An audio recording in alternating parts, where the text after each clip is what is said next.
Okay, let's dive into one of the biggest changes to hit India's digital economy in years. It's called the Digital Personal Data Protection Act.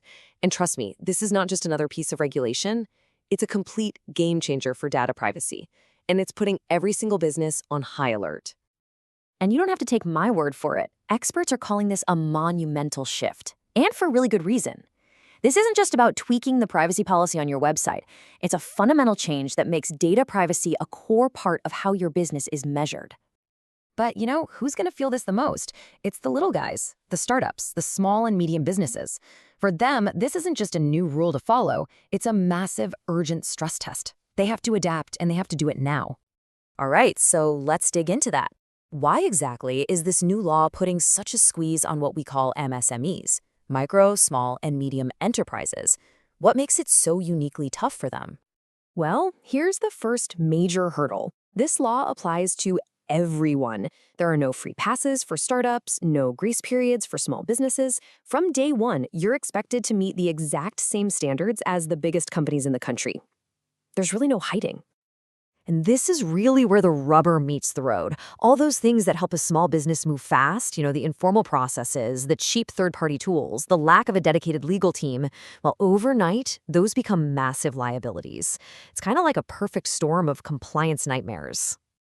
And we're not talking about a small fine here. The stakes are, well, they're sky high. As this quote makes clear, a single slip-up, one mistake in compliance could literally wipe a young company right off the map. It's an existential threat. Okay, so we've talked about the risks. What do you actually have to do?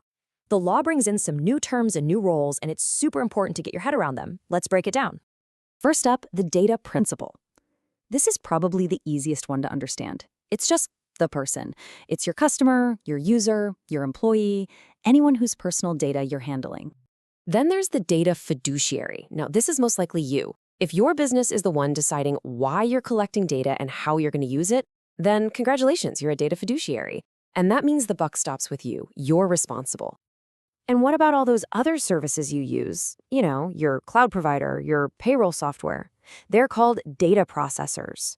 They handle the data for you. But, and this is a huge but, you can't just pass the blame. As the fiduciary, you are still the one on the hook for making sure everything is compliant. So how can you legally even touch this data? Well, you've basically got two paths. The first is the obvious one, getting clear consent. It has to be specific, informed, and super easy for someone to say yes, and just as easy for them to say, never mind. The second path is what the law calls legitimate uses. Think about it. If someone buys something from your website, you don't need to ask for extra permission to use their address to, well, ship it to them. The act itself is the justification. So as the data fiduciary, you've got a clear to-do list. You've got to protect the data, obviously. If something goes wrong and there's a breach, you have to report it fast. You need to make sure the data you have is accurate, and, a big one, you have to delete it when you're done with it.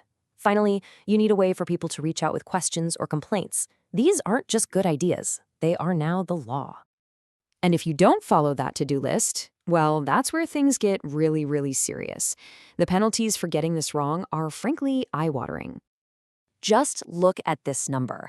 The maximum penalty for failing to properly secure user data is a staggering 250 crore rupees. To put that in perspective, that's around 30 million US dollars. It's a number designed to make everyone sit up and pay very close attention. And it's not just one giant fine. The law breaks it down. There are different penalties for different kinds of screw-ups, failing to report a breach, messing up with kids' data. And the really scary part is, these fines can be applied for each violation. They can stack up incredibly fast. So who's going to be enforcing all this? A brand new body, the Data Protection Board of India. And here's the key thing. It's built to be digitally native. That means they're going to be handling things online, which could make the whole enforcement process way faster and more efficient than anything we've seen before. Whew.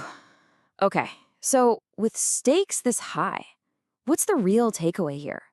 How should you and your business even begin to think about this massive shift? Well, experts say it really boils down to a choice between two mindsets. On one hand, you can be reactive, just slapping on some patchwork fixes and hoping for the best, or you can be proactive. You can see this as a chance for a real business transformation, something that actually builds trust and gives you a competitive edge. And that really gets to the heart of it.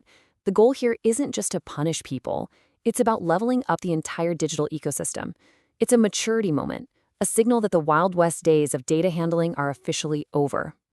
Which leaves every single founder and business owner with one big question to ask themselves. Is your company just reacting to a new rule, putting up guardrails because you have to, or are you seizing this moment to build a real roadmap for the future, a future that's more secure, more trustworthy, and ultimately more successful? Because, like it or not, the change is here and the clock is ticking.